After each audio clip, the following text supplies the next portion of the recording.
प्रदूषण का क्या है, भयंकरतम तोड़फोड़ आगजनी सब किया गया है। जाने कितने गरीबों की बाइकें हैं जला दी गई। अभी कल सुबह से वो क्या करेंगे, जाने कलेक्ट्रेट के रिकॉर्ड रूम में कितने लोगों की ज़मीन के दस्तावेज जला दिए गए। अब वो गरीब कल क्या ढूंढेंगे, क्या कराएंगे, क्या कर कैसे करेंगे, ये सब करने का। और पूरी बिल्डिंग जला दी गई, कितनी सुंदर सी बनी बिल्डिंग, बड़ी मुश्किल से चीज़ें बनती हैं भाई। सरकारी संपत्ति को ऐसे बर्बाद नहीं किया जाता है। और ये सरकारी संपत्ति को बर्बाद करने वाले किसी समाज के नहीं होते, ये असामाजिक होते हैं जिन्होंने ये किया है। हमारे प्रदेश में बाबा गुरु घासीदास के आशीर्वाद से उनको समूचा प्रदेश मानता है, कोई एक समाज मानता है सब। सतनामी समाज विशेष रूप से श्वेत ध्वजवाहक हैं और वो शांति के, सौहार्द के प्रतीक के स्वरूप में श्वेत ध्वज का धारण करते हैं। अब इस विषय पर एक जो घटना विगत माह 15-16 मई की दरमियानी रात को हुई थी कि पूज्य अमर गुफा में तीन जैद खाम को क्षति पहुंचाई गई थी और उस पर पुलिस के जांच से असंतुष्ट होकर समाज ने मांग की थी कि इस पर न्यायिक जांच होनी चाहिए। सभी तरह की चर्चा के बाद न्यायिक जांच की घोषणा माननीय मुख्यमंत्री जी के निर्देश के आधार पर कर दी गई थी और न्यायिक जांच की जो घोषणा हुई थी उससे समाज संतुष्ट हुआ। समाज ने के प्रमुख लोगों ने कहा था कि ये पर्याप्त है और इसकी उचित जांच हो जानी चाहिए। और इस बार हम लोग अपना आंदोलन नहीं करेंगे, हम सम्मेलन करके माननीय मुख्यमंत्री जी को धन्यवाद ज्ञापित करेंगे।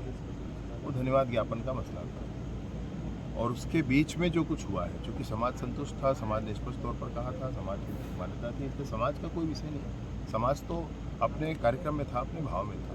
अभी बीच में किसने आकर के ये सब किया, ये असामाजिक लोग कौन है, ये मसला है। और इस मसले पर ही मैं सोचता हूँ कि कानून काम कर रहा है और उचित समय में सब कुछ स्पष्ट होगा। तो प्रशासनिक चूक मानते हैं, क्या मानते हैं कि कहीं न कहीं प्रशासनिक चूक हुई है? देखिए, जो कुछ हुआ है मैंने बहुत विस्तार से आपको बताया है, बहुत विस्तार से बताया है। मसला ये है कि सब कुछ स्पष्ट था, कुछ बात नहीं थी। अब अचानक कोई ऐसा करता है योजना बना करके, तो आप उसको क्या करें? एचएम साहब, ये कौन था, कैसे किया, क्यों किया, ये तो जांच में आ जाएगा। लेकिन सरकारी संपत्ति पे और ख़ास तौर से एसपी ऑफिस और कलेक्ट्रेट, तहसील और जो सरकारी दफ्तर थे, सरकारी गाड़ियाँ थी, उनको टारगेट किया गया। तो इसमें किस रूप में देखते हैं? मैं सोचता हूँ क्या तू कर रही है, क्या इसका लॉजिक है, कोई तो बता दे। मसला क्या है? अरे बड़ी मुश्किल से चीज़ें बनती हैं, लटपट में जनता के लिए सुविधाएं मुहैया कराई जाती हैं। अभी उसको नष्ट कर देना है तो आप किसको सजा दे रहे हैं? अधिकारियों को थोड़ा सजा दे रहे हैं, किसको सजा दे रहे हैं? आम जनता ही पीड़ित होना है। तो ऐसे कैसे चलेगा? ऐसे जिसने भी किया है वो निस्संदेह असामाजिक लोग हैं, उन पर तो कानूनी कार्रवाई होगी, कानून अपना काम करेगा। जिस तरीके की भीड़ थी तो ये 1-2 दिन की तैयारी नहीं थी और इसमें कहीं ना कहीं इंटेलिजेंस चूक भी कहीं नज़र आ रही है। अरे भाई, क्या कहेंगे आप? जितनी चर्चा हो गई थी, अनेक बैठकें हो गई थी, लोग संतुष्ट थे, लोगों का ये कहना था धन्यवाद ज्ञापन करना, और वही किया समाज ने। तो वही किया है समाज के मूल धड़े ने, समाज के प्रमुख लोगों ने वही किया है और मुख्य समाज ने वही किया है। अभी समाज के इस पूरे कार्यक्रम में कौन असामाजिक आ गया और उन्होंने ये कर दिया, ये मत।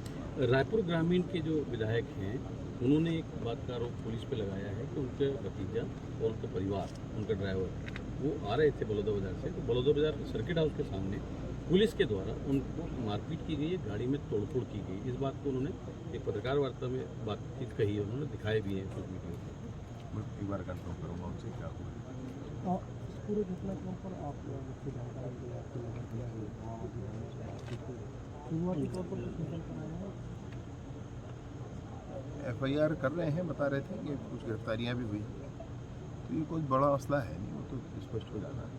मसला ये है कि जो कुछ हुआ है उसकी भरपाई कैसे होगी। गरीबों की गाड़ियों का क्या होगा, 2 व्हीलर का, उन गरीबों के रिकॉर्ड का क्या होगा, उन गरीबों की सुविधाओं का क्या होगा जो यहाँ कार्यालय में आकर के थोड़ा ठंडा पानी पीते थे, आराम से रह करके अपना काम कराते थे, उनका क्या होगा।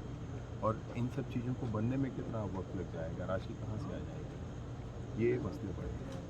बाकी अब कानून का है, जिसने अपराध किया है कानून उसका उस पर कुछ छोटे कर्मचारी लोग हैं, उन्होंने जो हम लोगों से बात की, उनका कहना था कि कुछ मुआवजा वगैरह मिलेगा, क्योंकि उनकी बड़ी मेहनत से उन्होंने अपनी गाड़ियाँ ली थी या जो भी साधन उन्होंने लिए वो थे। सब समय का है, किसका क्या हुआ है आकलन होगा अब इन सारी चीज़ों में मैं अभी तुरंत ही आपसे कुछ कह दूँ, ये उसका कोई अर्थ नहीं। थैंक यू, धन्यवाद, धन्यवाद। आभार, आप सब जाग रहे हैं अब तक।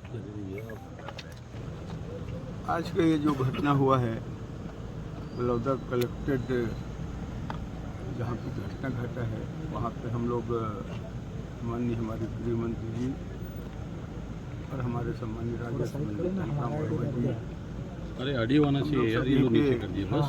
अरे नहीं वैसा ऑडियो आना देखे चाहिए, हैं, नाम में कुछ नहीं रखा, काम में रखा है बड़े सब कुछ। दुखद बस घटना उस है। आप ऐसे कह रहे हैं ना, घटना घटित नहीं होना चाहिए, लेकिन घटना घटा है, बहुत दुखद है। और इसमें असामाजिक तत्व के द्वारा इतना बड़े घटना को अंजाम दिए हैं, हम सबके लिए बहुत बड़े दुख का विषय तो है। और साथ ही साथ यहाँ जितना घटना हुआ है उसका तो बहुत सा वीडियो भी चल रहा है, उसमें देखा जा सकता है कितने लोग और कौन कौन लोग थे, ये भी स्पष्ट है। तो ये एक रणनीति के तहत किया गया है। यहाँ पे जो एफएसएल की जो जांच टीम आई थी, उसमें पेट्रोल की बोतलें भी मिली हैं, तो इससे कहीं ना कहीं इस बात की आशंका प्रबल है कि यहाँ पे पेट्रोल बम जैसे भी यूज़ किए गए हैं। वो तो नहीं कह सकता, लेकिन इतना जब जला है, कलेक्ट्रेट कार्यालय भवन इतना बड़े है, आपके पुलिस अधीक्षक भवन जो जला है, निश्चित रूप से ये जलाया गया है, ये मैं कह सकता हूँ। क्या अपील करना चाहेंगे? और इतना गाड़ी मोटरसाइकिल जो जला है सब स्पष्ट है। और ये इतना बड़ा घटना घटा है, ऐसा घटना नहीं घटना चाहिए। मैं तो सबसे यही अपील करना चाहता हूँ कि शांति व्यवस्था बना के रखना चाहिए। धन्यवाद सर। धन्यवाद।